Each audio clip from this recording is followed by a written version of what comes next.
The wind howled like an ancient lament around the old Blackwood mansion, precariously clinging to the top of Ravens Hill in Ireland. The locals said that the moss-covered stones of the estate whispered tales of tragedy and madness, echoes of a dark past that refused to die. I, Saoirse, had never paid heed to such old women's tales until I received the letter sealed with the faded family crest, announcing that I was the last heir of Blackwood, an unexpected inheritance, shrouded in mystery and a chill that ran down my spine even before I crossed the rusty gate. If you enjoy stories that grip you from start to finish, with dark mysteries and unexpected twists, then you're in the right place. Have you subscribed to the channel? That way you won't miss any details of this intriguing saga. And while you're at it, tell us in the comments where you're tuning in from. Your participation is very important. The first night in Blackwood was cold and unsettling. The fireplace creaked like a hungry specter, and shadows danced across the walls adorned with portraits of stern faces and eyes that seemed to follow me. Every step through the dusty halls echoed like a whisper, and the silence was so deep I could hear the erratic beating of my own heart.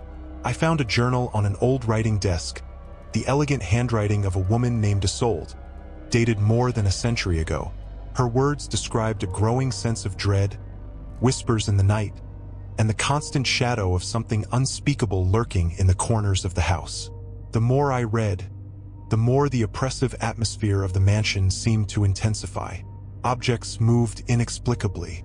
Doors creaked and opened on their own. A strong, nauseating scent of lavender lingered in the air, disappearing as suddenly as it had appeared. However, the most disturbing thing was the whispers. At first, they were barely audible, like the distant murmur of the wind, but gradually, they became clearer, closer, sounding like sad voices calling my name in the darkness of the night. One night, while exploring the dusty library, I found a book bound in black leather, without a title or identification. Upon opening it, I came across intricate drawings of strange symbols and scribbled notes in a language I did not recognize. One page contained a drawing of a shadowy figure with piercing red eyes, and next to it, a single word written in English, "Watcher." A chill ran down my spine. Who was Isolde? And what was this Watcher that terrified her so? I decided to investigate the Blackwood family's past, hoping to find some explanation for the strange events that were unfolding. In the local archives, I found records of a series of tragedies that had plagued the family over the years. Inexplicable deaths, mysterious disappearances, and rumors of hereditary madness. There were also vague reports of ancient rituals and a curse that hung over the Blackwood bloodline. The more I uncovered, the more I felt that there was something far more sinister hidden behind the decaying facade of the mansion. In the abandoned garden, I found a small stone mausoleum, almost hidden beneath the underbrush. The door was slightly ajar, and a smell of damp earth and something else, something metallic, emanated from within. I hesitated for a moment, but the dark curiosity that consumed me was stronger than the fear. I slowly pushed the door open, and the weak light of the afternoon revealed a dim interior. In the center, a single wooden coffin stood open, and inside, it was empty. But on the stone walls, there were more of those strange symbols I had found in the book, scribbled in what appeared to be dried blood. What had happened to the body that should have been there? And what did those sinister symbols mean? The sense of imminent danger intensified, as if something was approaching, lurking in the shadows of Blackwood Mansion, waiting for the right moment to reveal itself. The discovery of the empty coffin in the mausoleum froze my blood. A wave of dread hit me, accompanied by a sudden urgency to uncover the dark secrets that Blackwood hid. I hurried out of the mausoleum, feeling as though I was being watched by invisible eyes. The breeze that had once howled now whispered my name in a spectral tone, and the shadows of the garden seemed to stretch and twist into threatening shapes. I needed answers, and fast. I returned to the library, determined to decipher the symbols found in the book and on the walls of the mausoleum. I spent hours flipping through old books, comparing the strange shapes to ancient alphabets and hidden diagrams. I found some similarities with ancient Celtic writings and pagan rituals that were supposedly practiced in the region centuries ago. There were mentions of dark entities and sacrifices, Tales of blood spilled to appease the dark forces that haunted the hills and valleys of Ireland. In the midst of my frantic research, I heard a noise upstairs. A slow, heavy dragging sound, as if something was being pulled across the floor. My heart raced. I was alone in the mansion, or so I thought. I cautiously ascended the stairs, each step creaking under my weight, the oppressive silence amplifying the ghostly sound from above. I reached the hallway on the second floor, where the rooms remained in shadow, cloaked in a cold, stagnant air. The sound seemed to be coming from the room at the end of the hallway, a chamber I had not yet explored. The doorknob was cold under my hesitant fingers. I pushed the door open slowly, revealing a dusty and disordered room. Antique furniture covered with white sheets looked like silent ghosts, and in the center of the room, a rocking chair gently swayed back and forth, though there was no wind and no window was open. A chill ran down my spine. Who or what was moving the chair? My eyes scanned the room, searching for an explanation, for any sign of a presence. That's when I noticed a small porcelain doll sitting on an old dresser. Its glass eyes seemed fixed on me, and a macabre smile curved its painted lips.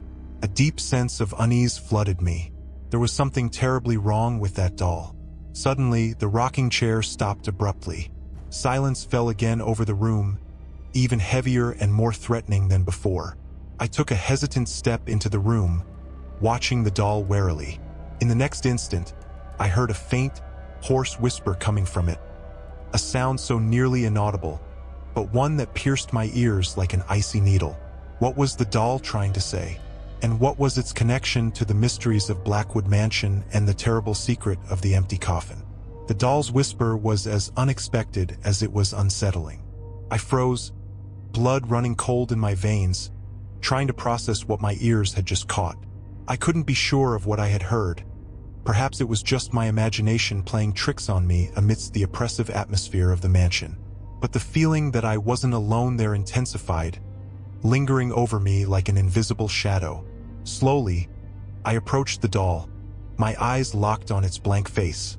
I tilted my head, trying to catch any other sound, any hint that it wasn't just a trick of my mind.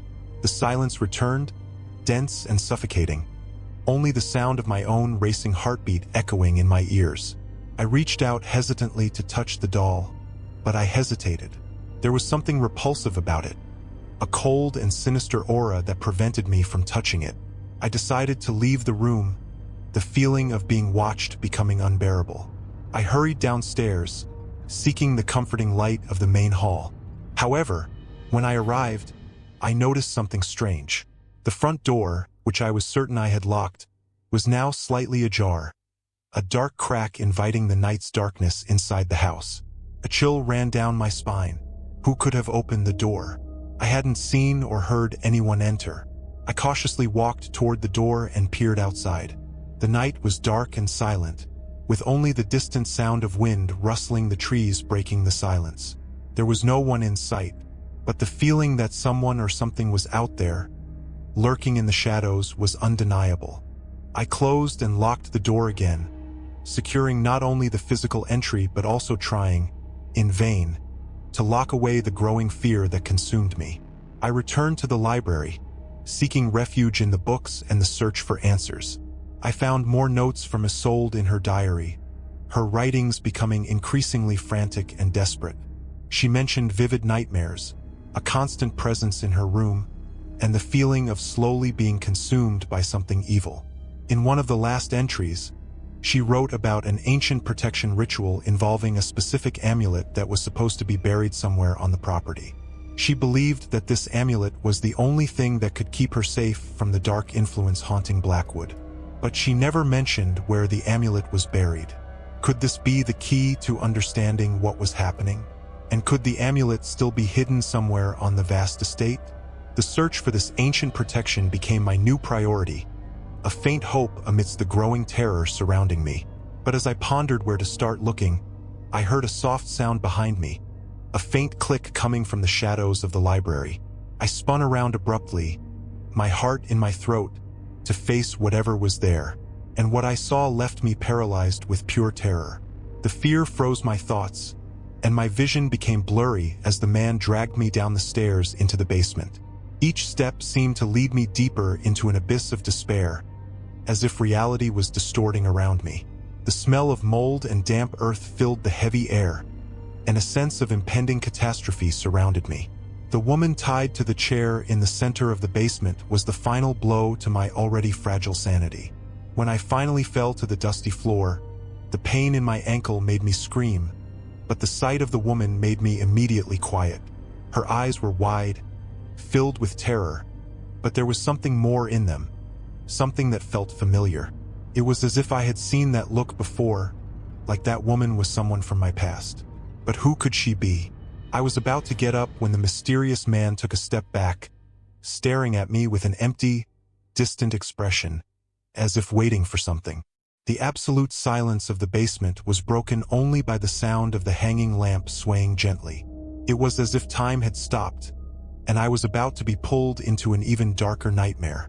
The shadows in the corner of the basement began to move, as if they had a life of their own, and the black candles on the table flickered with a wind that wasn't there. The old book, opened on the table, seemed to pulse with a malevolent energy, and the symbols on the pages resonated with something deep and dark inside me.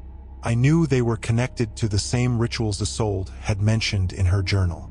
The woman tied to the chair started to move slightly, trying to speak, but the words came out muffled, as if an invisible weight kept them from reaching the air. She shook her head, her face full of utter terror. There was no doubt. She was trapped here, perhaps for a long time, as part of some macabre ritual. The mysterious man finally spoke, his voice low and cold like the wind passing through the cracks in the walls. "You've finally arrived, but it's too late.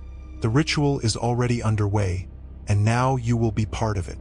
His words sounded like a death sentence, and the terror took over me again. He was telling me that I was already part of something much larger, something far more terrible than I could imagine. And the woman in the chair, the symbols, the book, it was all connected in a way I still didn't understand.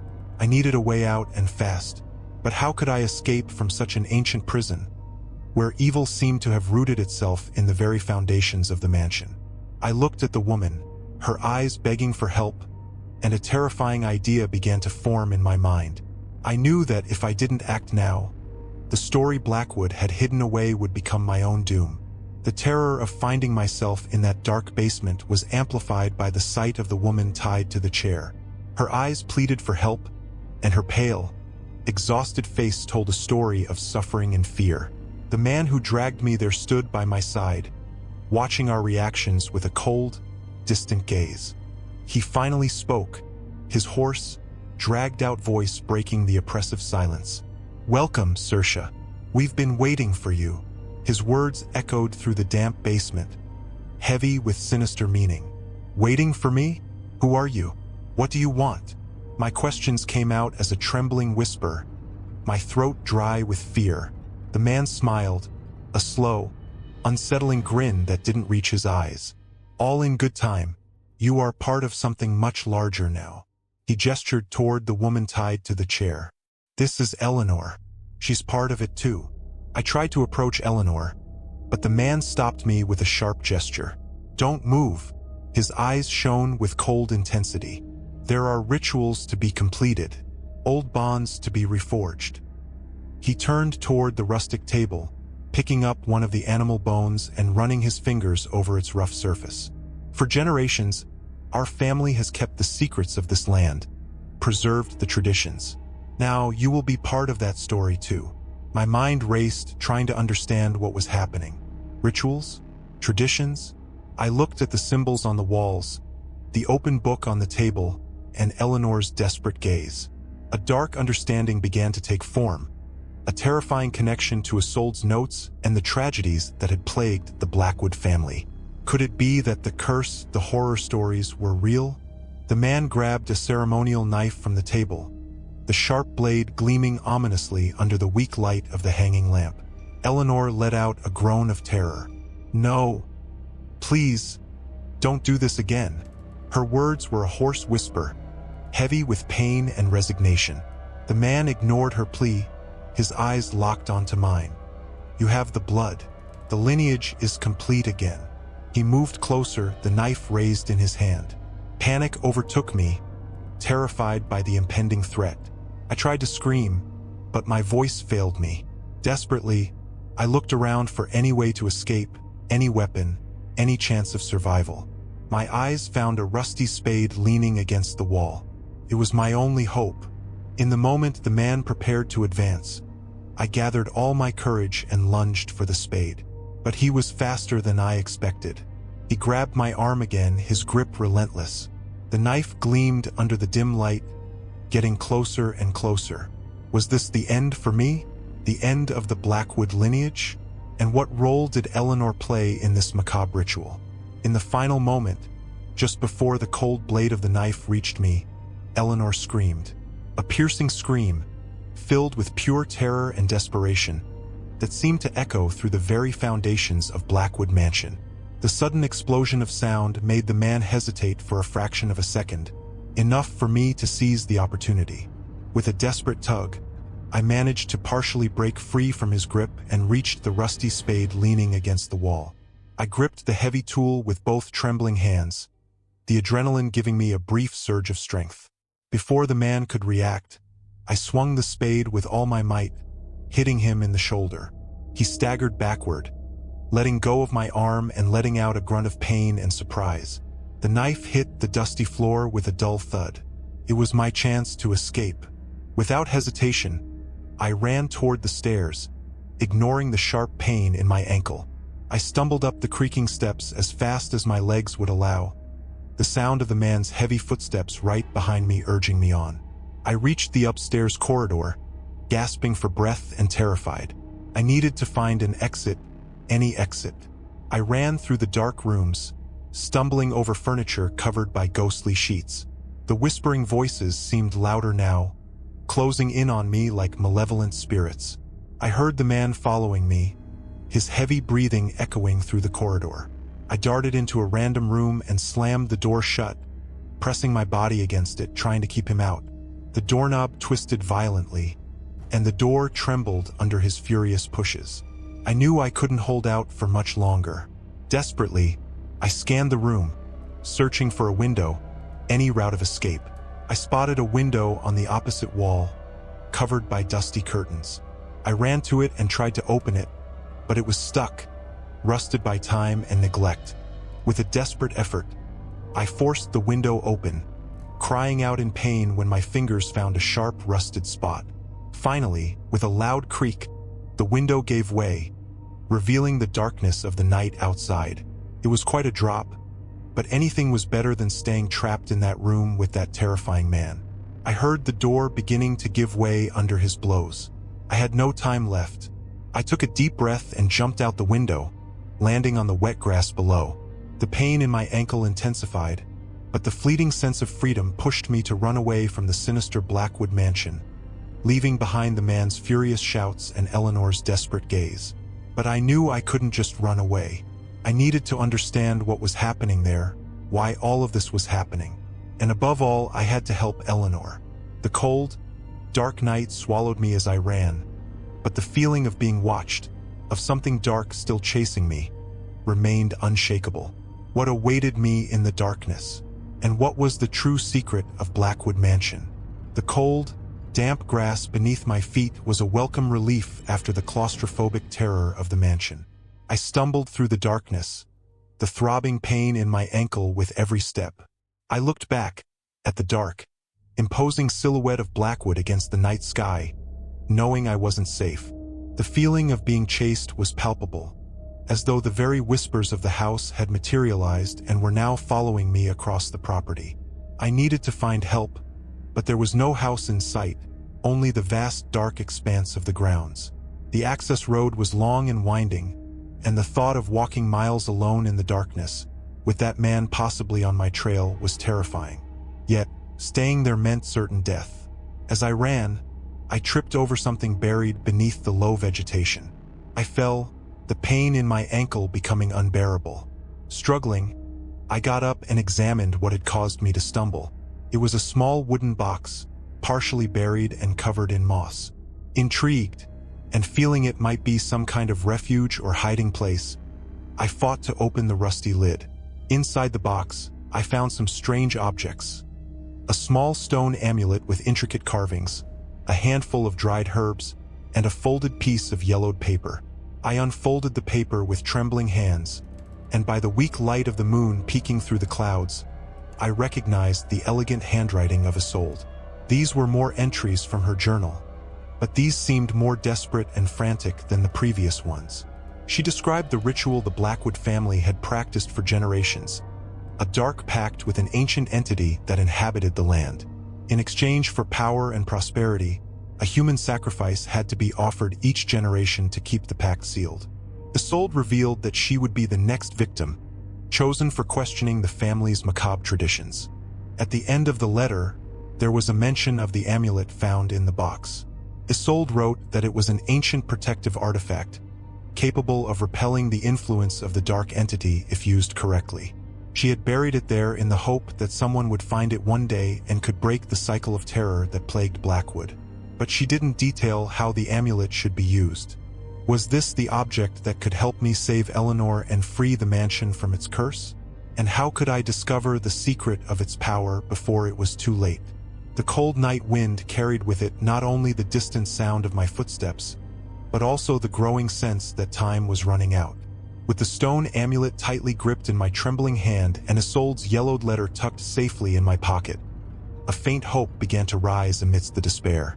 That ancient artifact could be the key to undoing the horror that trapped Blackwood Mansion and Eleanor. But Isolde's words were vague on how to use the amulet, and the shadow of pursuit still lingered over me. I had to return to the mansion. It was risky, perhaps suicidal, but I couldn't abandon Eleanor to that terrible fate. The image of her eyes pleading for help was burned into my mind. Moreover, the truth about the curse and the ritual needed to be uncovered. Carefully, I began to approach Blackwood Mansion again, moving through the shadows of the trees and bushes, trying not to be seen. The house remained shrouded in a sinister silence, but I could feel the malevolent presence emanating from its walls. It was as if the very structure itself was alive, waiting to swallow more victims into its dark, twisted bowels. I stealthily reached the back of the mansion and found a small basement window that had been left slightly ajar. With caution, I pried it open a little more and managed to squeeze my aching body inside. The damp, cold air enveloped me again, the smell of mold and blood lingering in the atmosphere. The basement was dark, the only light coming from the faint glow spilling through the window I had entered. I walked cautiously, my eyes trying to adjust to the darkness.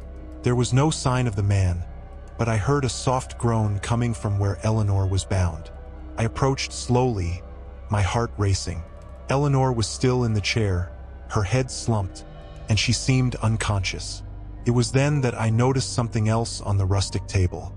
In addition to the bones and candles, there was an ancient scroll opened, covered with more of those strange symbols and a drawing of a dark figure with twisted horns. It was the entity Isolde had mentioned. And next to the scroll was the ceremonial knife, stained with fresh blood. The ritual had begun. I needed to act fast. But how to use the amulet? And where was the man? A chill ran down my spine. I wasn't alone in that dark basement. I heard a soft sound behind me, the scrape of feet against stone. I turned abruptly, the amulet clutched tightly in my hand, ready to face whatever came my way. But what I saw left me utterly stunned. The atmosphere in the basement grew even heavier as the tension mounted. The Guardian and her son, Alistair, were on the verge of confrontation, and I stood in the center of it all, with the ancient amulet clutched tightly in my hands, knowing that the fate of the mansion and Eleanor rested on my actions. Alistair's figure advanced toward me, filled with blind hatred, his red eyes glowing as though some supernatural force controlled him. But the Guardian stood firm between us, her staff glowing with pure energy, a stark contrast to the darkness that filled the room. "Alistair, you don't understand. The power you seek is corrupting your soul," she said, her voice laden with sorrow. "You cannot control what you have challenged. The price will be your doom." But Alistair hesitated not. With a guttural scream, he made a sharp motion with his hands, and a wave of dark energy shot toward the Guardian. The impact was immediate, but the woman dodged with a supernatural agility, raising her staff in defense. The battle unfolded at an astonishing pace, each strike and counterstrike sending bursts of energy through the basement, briefly illuminating the damp, moldy walls. I, still stunned and my mind buzzing with questions, knew that time was running out. Eleanor was in danger, and the key to stopping them lay at the altar the Guardian had pointed to. I had to act fast. As the battle between mother and son intensified, I seized the moment of distraction. I sprinted toward the dark corner where the altar stood, my vision adjusting to the dim light. The altar was ancient, made of eroded stones covered in moss. Strange symbols were etched into its surface, and the air seemed to pulse with an invisible energy. Without hesitation, I placed the stone amulet on the altar. The moment the amulet touched the stone, a soft glow began to emanate from it, casting light on the shadows and filling the air with a reassuring sense of protection. But at the same time, a deep vibration made the ground tremble beneath my feet. Alistair, now with his back to me, felt the change in energy.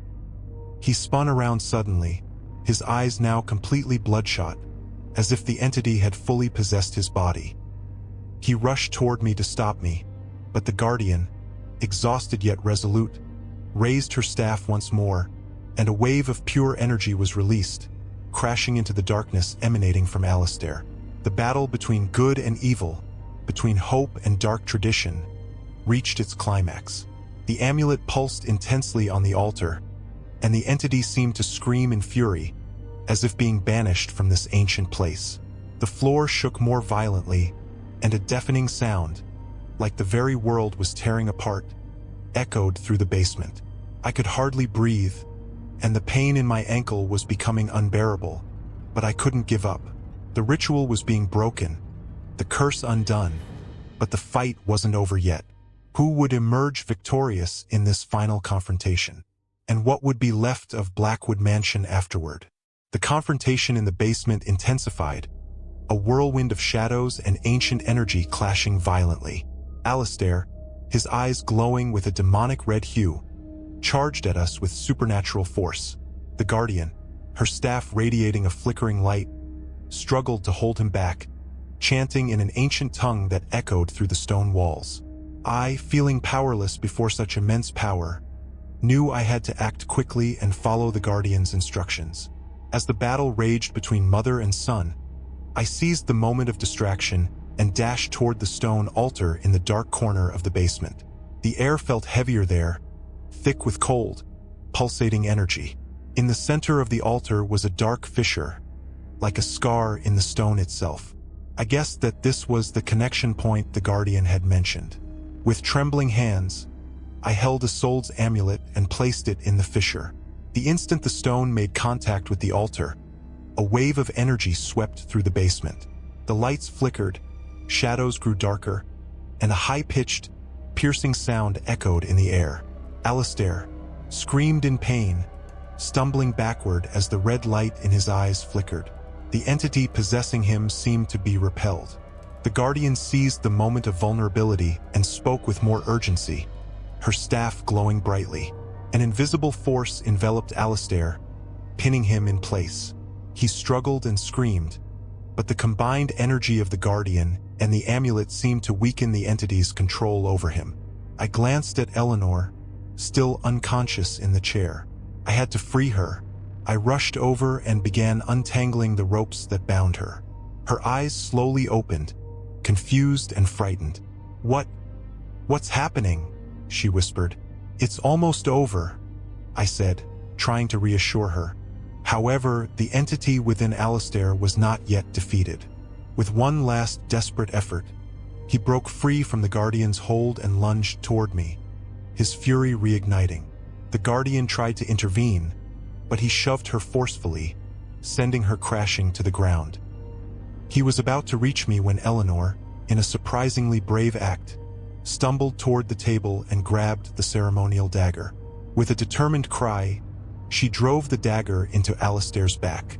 He froze, a guttural sound escaping his throat, before collapsing lifeless onto the floor. The red light in his eyes faded, and the basement fell into a deathly silence. The entity had been expelled. The guardian stood, her gaze sad as she looked at her son's body. "It was the only way," she murmured. "The pact is broken. The curse is over." A sense of relief washed over the basement, as if an ancient weight had been lifted. Blackwood Manor no longer seemed so sinister, and the oppressive atmosphere had dissipated. I looked at Eleanor, at the guardian, and at the faintly glowing amulet on the altar. We had survived the night of terror, but the scars of Blackwood Manor and its dark secrets would stay with us forever. And as we left the basement, leaving Alistair's body behind, we knew peace had finally returned to Ravens Hill. A silence that was no longer filled with fear, but with liberation.